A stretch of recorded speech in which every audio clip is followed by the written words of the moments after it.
Bon, je vais essayer de donner un exemple de ce que c'est que de faire un truc, enfin quelque chose qu'on a à faire en hyper conscience, en pleine conscience, quelque chose de super banal, une démarche à faire. Moi j'ai un truc à faire. Donc déjà, là il y a du vent, je sens vraiment le vent en face là qui est assez fort. Il y a du bruit. Il y a des trucs qui se passent. Je sais pas ce qui se passe. Il y a tous les gens qui regardent par là. Il y a les flics et tout. Je sais pas ce qui se passe. Enfin bref, c'est pas ça qui est important. Ce qui est important, c'est la façon dont vous ressentez l'environnement, dont vous regardez l'environnement, les couleurs, les textures, les détails.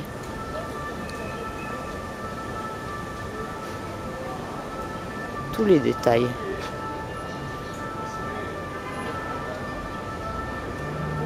Ah, par exemple la forme des arbres là. Des trucs auxquels on ne fait pas attention d'habitude. Des choses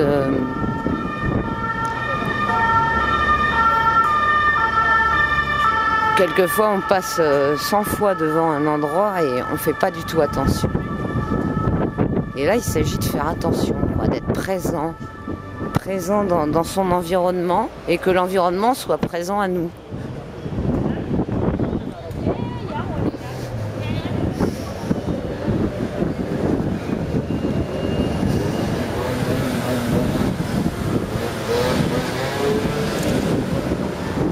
Ah, ça va être par exemple remarquer les plantes qui poussent.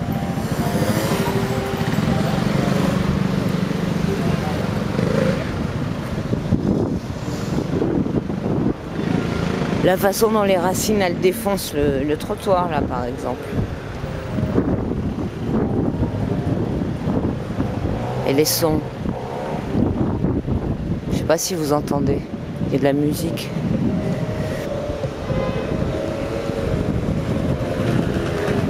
Les reflets.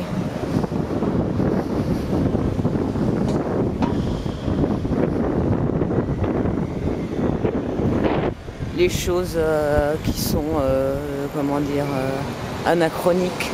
Pas anachroniques, mais comment c'est quoi des anomalies.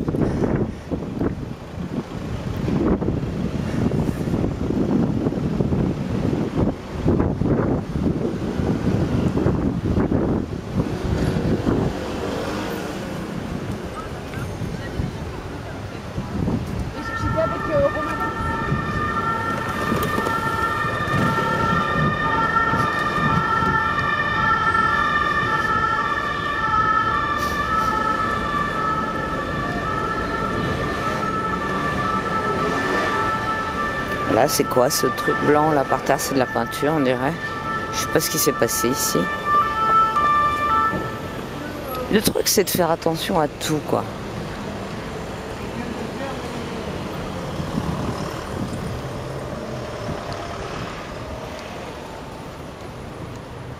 Et l'environnement est super riche où qu'on aille, quoi qu'on soit en train de faire. Dès qu'on est quelque part, il y a forcément 1000 choses à regarder, à ressentir, à percevoir, à deviner. Ah, j'aime bien quand il y a des trucs comme ça, des travaux, et qu'on voit les couches d'épaisseur du sol comme ça.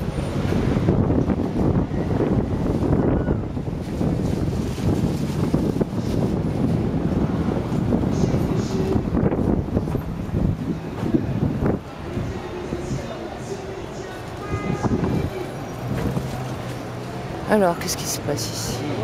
Pourquoi il y a les flics? Ah, c'est par rapport aux élections. Je sais pas ce qui se passe.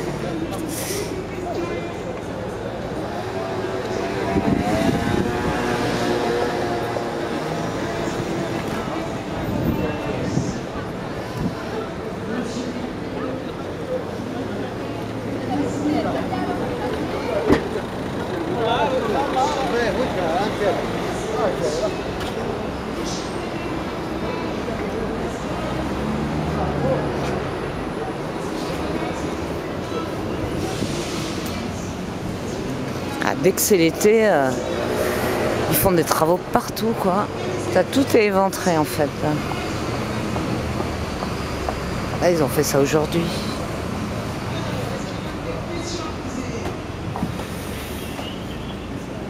Messieurs, approchez, approchez. Je suis sûr que vous avez des questions à poser. Non? Vous êtes déjà convaincus? Vous ne pouvez pas voter. Vous avez des choses pour les convaincre. Parce que si vous vivez ici, vous allez subir la loi Macron. Parce que ceux qui Macron... Anti-Macron. On va aller voir ce qui se passe.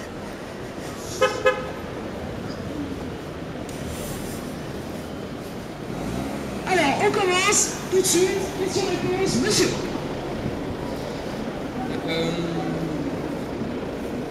Moi, j'aimerais bien que vous m'expliquiez la problématique des mineurs isolés étrangers, c'est Mélenchon. notamment dans le 20e et vos combats que vous avez fait à la mairie de Paris pour cette problématique.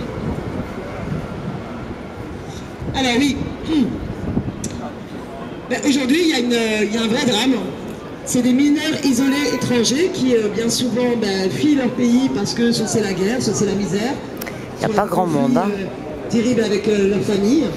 Des enfants qui ont risqué leur vie en traversant nombre de frontières. Et quand ils arrivent en France, normalement, il y a une obligation du département de les mettre à l'abri et de leur donner accès à un logement et à une prise en charge pour une scolarisation.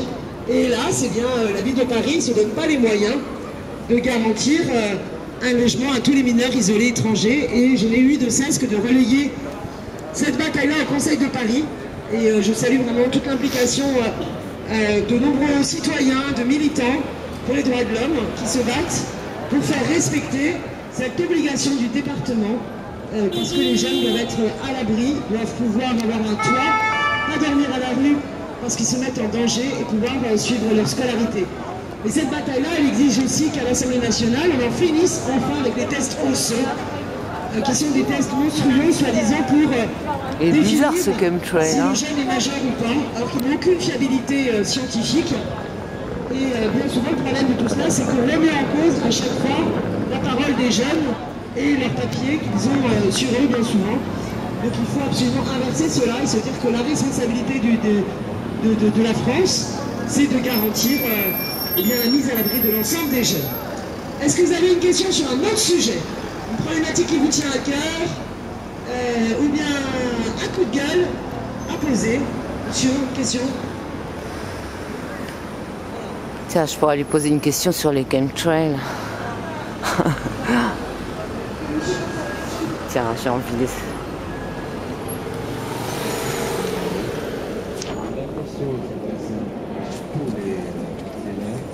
Qu'est-ce qu'on peut faire Véritablement pas qui va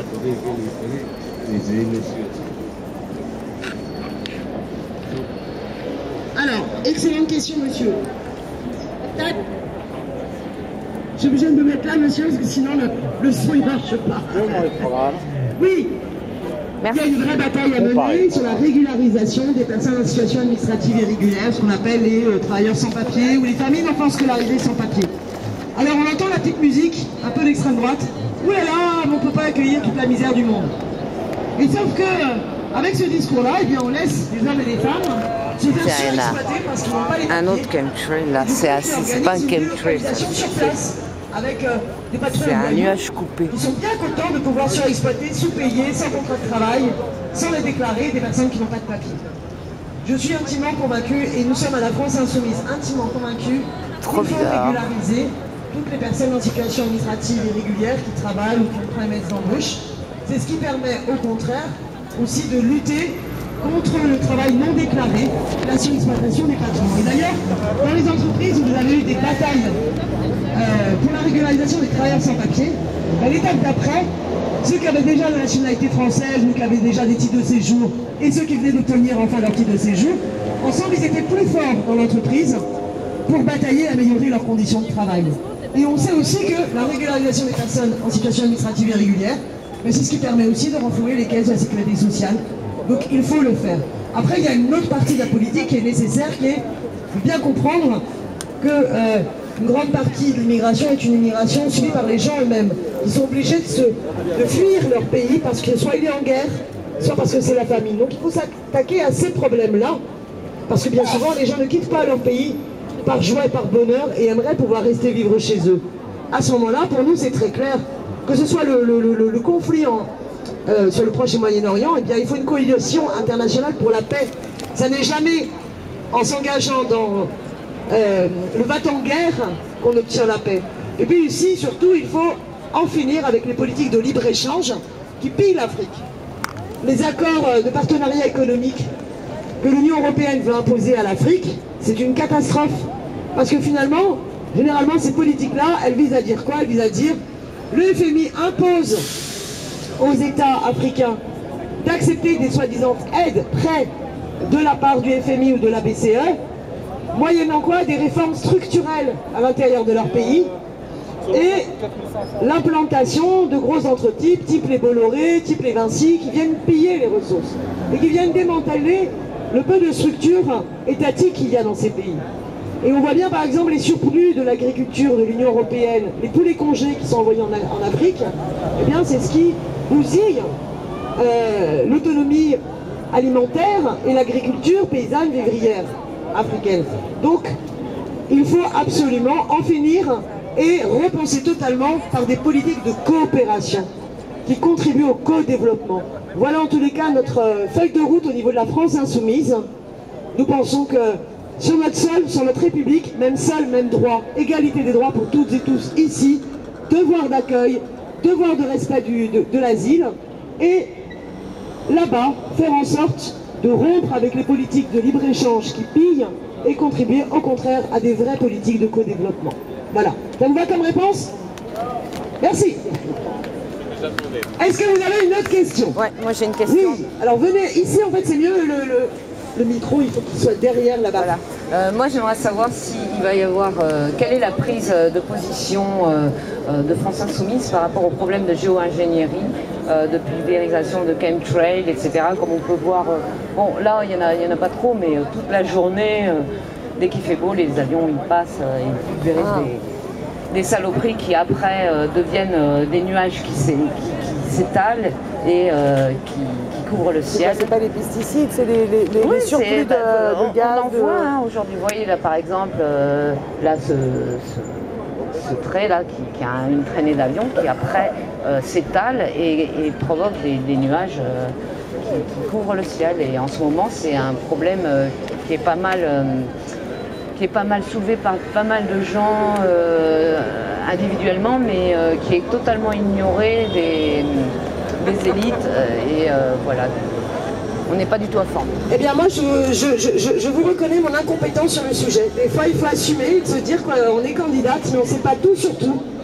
Et donc, moi, je serais ravie que l'on m'alimente sur ce sujet. Vous savez, il y a beaucoup de sujets. Moi, je suis jusqu'à présent conseillère de Paris. Si je gagne la députation, je serai députée, donc je démissionnerai du Conseil de Paris parce que je suis attachée au mandat unique et je me tiendrai à cette promesse.